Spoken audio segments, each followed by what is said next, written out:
Olá, seja bem-vindo a mais uma aula de Geografia. Eu sou a professora Paula e hoje vamos falar sobre os tipos de rochas, tá? Essa parte que é tão importante aí para a Geografia, que faz parte da Geografia Física. Lembrando que a Geografia ela se divide em duas, Geografia Física e Geografia Humana.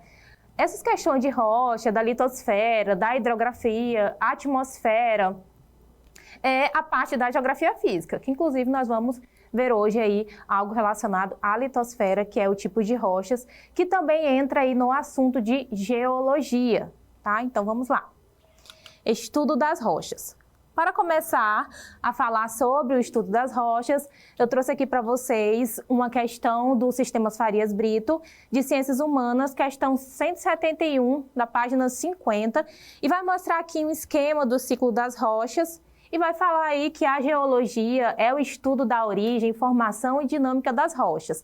Tais estudos fornecem ao homem as riquezas que esses elementos podem oferecer e também utilizá-las como documentos e registros do passado.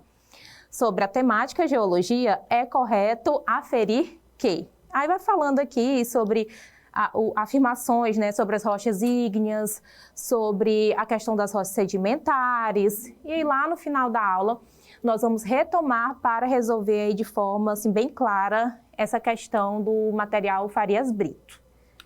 Então, vamos lá sobre o estudo das rochas. Então, o que é a rocha? Né, popularmente aí chamada de pedra, né, de forma coloquial, mas aí no caso são rochas. Existem rochas de todos os tamanhos e a rocha, ela é um conjunto aí de minerais. Aqui eu mostrei para vocês o granito, que é um exemplo aí de uma rocha. No caso do granito, o conjunto de minerais que compõem o granito é quartzo, feldespato e mica. Nesse caso aqui, já está bem visível, né? Pela coloração dessa rocha do granito, já dá para diferenciar aí que cada um, né? No caso, quartzo, feldespato e mica, que estão aí compondo essa rocha. Então, toda a rocha, ela tem esse conjunto aí de minerais. E aí, quando se fala de minerais, é interessante também destacar a diferença entre minerais e minério. Tá? Então, o que é um minério? O que pode ser considerado como um minério? O minério é quando existe um mineral em abundância, tá? Naquele minério, que aí, no caso, ele tem ali uma relevância comercial. Um exemplo disso é o minério de ferro. O Brasil é um grande agroexportador de minério de ferro, inclusive o minério de ferro é uma commodity brasileira, né, que é esse grande matéria-prima, né, em grande quantidade no Brasil, que traz uma lucratividade. Então, quando um mineral ele tem aquela quantidade de um minério de forma abundante, que pode ser utilizado aí com uso comercial, esse sim pode ser considerado aí um minério de relevância para um país. Assim como o ferro, tem também a bauxita, o manganês, entre vários outros. Tá? Então, aqui o granito, a rocha é um conjunto de minerais, como exemplo do granito, no caso, o conjunto de minerais que compõem o granito é o quartzo, feldespato e mica. Lembrando que o granito também ele é muito utilizado aí nas construções, então tem aí uma visibilidade no mercado de uma forma aí sempre relacionando com construções. No caso, o conjunto de minerais é formado por elementos químicos. No caso aqui do granito, o elemento químico que é formado principal aí é o silício. Mas o silício, ele não está só no granito, também essa nossa parte aqui da litosfera, ela é bem aí constituída de silício também. Porque o granito é uma rocha ígnea, tá? E nós já vamos até falar aqui sobre as rochas magmáticas, inclusive o granito, ele faz parte aí, né, dessa composição das rochas magmáticas. Tá? Então, a crosta terrestre, a litosfera, que é essa parte, né, mais superficial aqui das camadas da Terra que estamos, né, vivendo sobre elas, ela é uma rocha, é feito por solidificação da rocha magmática. Tá? Então, por isso que temos aí muito silício também. O granito, que eu estava falando para vocês anteriormente, colocando ali como rocha, também é um exemplo de uma rocha magmática. Mas o que é uma rocha magmática? A rocha magmática, ela se forma através do resfriamento do magma, tá? Lembra lá da aula de camadas da Terra? Crosta, manto e núcleo? Lá no manto, nós temos a lava, que no caso é ali o magma, tá? Que em alguns momentos, por conta de movimentos de placas tectônicas, ele acaba vindo para a superfície através do vulcanismo, e aí existe a solidificação desse magma que vai se transformar numa rocha magmática, que são rochas cristalinas, no exemplo disso que eu falei para vocês, o granito, e também a litosfera, em todo o processo de formação aqui da crosta terrestre, né? Essa no qual nós vivemos, teve aí a solidificação desse magma também, que inclusive tem muitos minerais, principalmente o silício, tá? Lembrando também que as rochas magmáticas são as rochas mais antigas e mais resistentes. Existem dois tipos de rochas magmáticas: as rochas magmáticas intrusivas e as rochas magmáticas extrusivas. Tá? Qual que seria a diferença, professora, de uma rocha magmática intrusiva para uma rocha magmática extrusiva? Então, vamos lá. Rochas magmáticas intrusivas, que pode aparecer na sua prova como plutônicas ou abissais, são aquelas rochas magmáticas que se solidificam ali de uma forma interna ali da Terra, em fendas, tá? Não é na superfície. Ela tem contato ali com outras temperaturas, que são mais frias do que a do magma, logicamente, e acabam se solidificando ali em fendas ainda no interior da Terra. Por isso, como o próprio nome aqui, intrusivo, já dá essa ideia aí de se resfriar dentro ali da crosta terrestre, tá? Lembrando que do magma existem várias temperaturas diferentes, né? Sempre todas elevadas, bem elevadas, porém temperaturas diferentes. E aí esse magma pode acabar se solidificando de forma interna também, quando tem contato aí com a temperatura menos quente. Rochas magmáticas extrusivas, vulcânicas ou efusivas. E aqui extrusiva já dá a ideia, né, de que é no externo. Então ela se solidifica quando tem contato aqui com a superfície. Vulcânicas, também já dá essa dica aí, porque pode ser chamada de extrusivas, vulcânicas ou efusivas. Vulcânicas é proveniente de atividades vulcânicas. Então, o que um vulcão faz? Ele vai ali, né, jogar aquela lava para fora e aí vai se solidificar. Exemplo dos tipos de rochas ígneas: granito, diorísio, diabásio, basalto. Então, são rochas aí que são provenientes de resfriamento do magma, seja de forma intrusiva ou de forma extrusiva. Lembrem sempre que as rochas magmáticas são as rochas mais antigas, também sempre associadas aí às rochas cristalinas e também às rochas mais resistentes que temos. Inclusive, sempre associando também que a crosta terrestre aqui é proveniente do resfriamento do magma, ou seja, né, ela tem a origem aí de uma rocha ígnea ou magmática, tá? Rochas sedimentares. Quando eu falo de rochas sedimentares, é interessante falar sobre a areia. A areia, na verdade, ela é uma rocha. Na seu tamanho bem reduzido, logicamente, do que nós estamos acostumados a chamar de rocha. Tá? Então, a partícula sedimentar ali é um sedimento, né? Areia. Tá? Mas assim como a areia, nós temos menores sedimentos ainda, que é o silt, a argila, que são mais finos.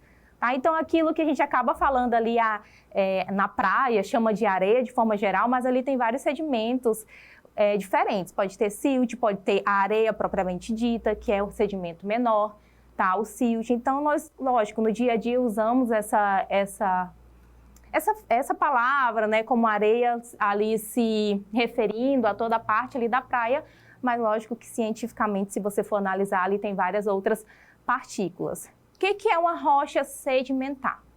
Uma rocha sedimentar é uma rocha formada a partir de sedimento de outras rochas. Tá? Como assim? Gente, tudo que nós temos aqui na superfície terrestre sofre processos de intemperismo. E o que é o intemperismo? É o desgaste da rocha, tá? Então, nós temos o intemperismo físico, o intemperismo químico e o intemperismo biológico. O que é o intemperismo físico? É o intemperismo causado por conta de diferentes temperaturas. Então, por exemplo, né, nós temos aí temperaturas altas. O Brasil é um país tropical, né? Temos ali uma diversidade de temperaturas. Independente do clima, tem parte do ano que temos temperaturas mais elevadas e parte do ano que temos temperatura menos elevadas. Essas temperaturas, essa troca de temperatura, ela faz o quê? Com que a rocha dilate e compacte. Exemplo, quando a temperatura está muito elevada, a rocha ela tende a dilatar. Quando a temperatura não está tão elevada, a rocha tende a compactar. Esse movimento de dilatação e compactação acaba aí, causando um desgaste nessa rocha, um intemperismo. Ou seja, ela vai ali se desfazer, fragmentar. E esse processo de intemperismo vai levar à erosão. E aí nós temos uma diferença bem interessante do intemperismo para a erosão. O intemperismo é o desgaste da rocha e a erosão é o transporte desse material desgastado. Então, essa rocha que sofre aí toda essa influência, essa transformação, esse intemperismo, ela vai ali sofrer o processo de leva para outro lugar, né? Um caminho para outro lugar. O nome desse processo é chamado de erosão. Assim como tem o intemperismo físico, tem o intemperismo químico causado pela água. Então, a água ela também tem um processo ali de desgaste de uma rocha. Um exemplo disso é você observar ali o litoral, né? A água do oceano, quando bate ali nas rochas, traz toda aquela cavidade. Isso é um intemperismo químico. E esse material que vai sofrer esse processo de erosão, ele vai para outros lugares para formar outras rochas, tá? Então, as rochas sedimentares são rochas formadas por outras rochas. E aí eu tenho 3 tipos de rochas sedimentares: as clásticas, as químicas e as orgânicas. As rochas sedimentares clásticas são aquelas rochas formadas, propriamente dita, pelo sedimento de outras rochas. As rochas sedimentares químicas, formadas por transformações químicas. E as orgânicas, formadas ali por transformações orgânicas da rocha, tá? Algo interessante também, quando se fala de aquífero, nós temos ali o aquífero, que são águas subterrâneas, são águas que estão ali sendo introduzidas ali naquela rocha através da sedimentação, tá? Então, a água acaba infiltrando ali nas rochas sedimentares e chega até aquelas áreas mais profundas. Geralmente também, não sei se você já ouviu falar, mas do xisto betuminoso, que é uma rocha sedimentar que tem elementos ali que dá origem a combustíveis. Também existem rochas que, por sua formação ali, também dá origem a combustíveis, né? A fontes de energias, de forma geral, tá? Então, vamos lá. Rochas sedimentares metamórficas. O que são as rochas sedimentares metamórficas? Geralmente, as pessoas falam que as rochas sedimentares metamórficas são rochas velhas. Mas, na verdade, são rochas que passam por um processo de metamorfismo, que é a mudança da sua temperatura e pressão, que vai alterar ela quimicamente. As rochas metamórficas, elas surgem a partir das transformações das rochas sedimentares ou das rochas magmáticas, tá? Classificação. Nós temos aí a paratamórficas e ortometamórfica. Tipo de metamorfismo, né? Essa palavra aí que quer confundir. Vamos lá. Diamontermal, que é o quê? É uma rocha que sofre processo de transformação aí nas suas temperaturas e pressão. A rocha termal, que sofre metamorfismo na sua temperatura. E o dinâmico, que sofre processo de metamorfismo através aí da sua pressão e movimento das rochas. Aí nós temos aqui um exemplo de rocha metamórfica, que é a ardósia e o anfibolito, tá? E o mármore, aqui eu trouxe para vocês, que também é um exemplo aí de rocha metamórfica, que passou por toda essa transformação na sua composição química. E aqui, antes da gente responder aquela questão lá do início, é interessante também observar o ciclo das rochas, tá? Então, como que acontece? A rocha sedimentar, ela pode passar aí por todo o seu processo de intemperismo químico, físico, biológico, sofrer o processo de erosão e virar uma rocha metamórfica, tranquilamente. A rocha metamórfica pode passar aí pela questão do metamorfismo, passar por o seu desgaste e voltar a ser uma rocha sedimentar. Então, a rocha metamórfica, ela pode estar ali e sofrer também temperismo químico, físico, biológico e voltar a ser uma rocha sedimentar. A partir dali, né, formar outras rochas. Então, por isso, o ciclo das rochas. A rocha sedimentar, ela pode se tornar uma rocha metamórfica. A rocha metamórfica, ela pode passar por processo de intemperismo, soltar os seus sedimentos e se tornar uma rocha sedimentar novamente. Nós temos ali a questão da rocha magmática, também pode sofrer todo o seu processo de sedimentação, de intemperismo químico, físico e se tornar uma rocha sedimentar. Então, nós temos aí esse ciclo. O que não acontece é de uma rocha sedimentar voltar a ser uma rocha magmática ou uma rocha metamórfica voltar a ser uma rocha magmática. Por quê? Porque a rocha magmática, ela é formada através do resfriamento do magma, tá? Então, é uma forma, assim, de quase que impossível de uma rocha sedimentar ou metamórfica voltar a ser uma rocha magmática. Temos apenas essa exceção. Sabendo disso, vamos lá resolver a questão do início, tá? Que fala que a geologia é o estudo da origem, enfim, vem dando aí o conceito da geologia e fala que sobre essa temática da geologia é correto afirmar que, letra A, as rochas ígneas são de fundamental importância para a produção da gasolina? Não, gente, as rochas que são ígneas, elas não são rochas que têm todo esse acúmulo aí de minerais, de combustíveis fósseis, tá? Lembra que é do resfriamento do magma, e eu dei um exemplo para vocês do granito, e aqui da questão da litosfera, da crosta terrestre, tá? Então, não são rochas que têm aí importância para a produção de gasolina. O gneiss é um exemplo de rocha metamórfica que foi formada a partir da transformação do calcário? Não, né? Na verdade, o gneiss ele não é formado, ela é uma rocha metamórfica, mas não é formado pela transformação do calcário.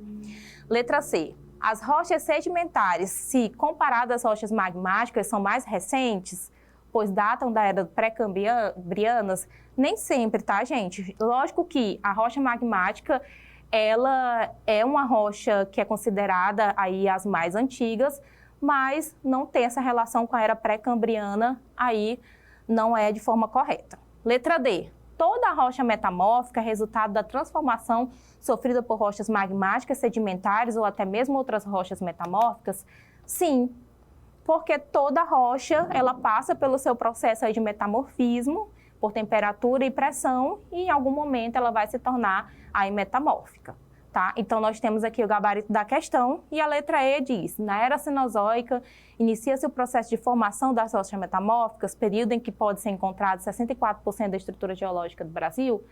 Também não, tá? Porque essa relação das rochas metamórficas com a era cenozoica aparece aqui de forma errada, ok? Sobre as eras geológicas, nós vamos fazer outras aulas, tá? Gravar outras aulas para que fique bem claro para você toda essa questão das eras aí, que também faz parte da questão da geografia física e da geologia. Obrigado pela atenção, espero você na próxima aula.